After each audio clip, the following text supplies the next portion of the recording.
Magandang buhay! Kaalaman, kung inyong napapansin, lagi na lamang naka-side view kung makatingin ang aking anak na si Zai Ian. Alam niyo ba kung bakit? Ating alamin. Si Zai Ian ay may astigmatism. Ano nga ba ang astigmatism?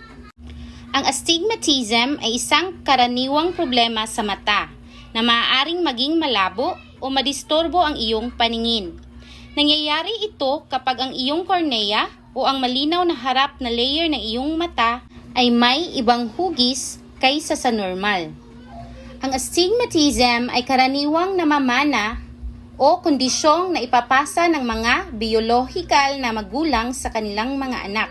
Bagamat hindi inirekomenda na manood ng anumang screen o gadget sa loob ng mahabang oras nang walang pahinga ang mga mata, ang partikular na aktibidad na ito ay hindi makakaapekto sa astigmatism.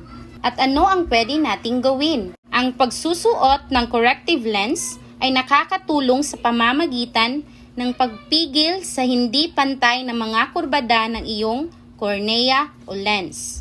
At ang tanging paraan upang malaman kung mayroon kang astigmatism ay ang pagkuha ng pagsusulit sa mata. Maraming salamat at magandang buhay!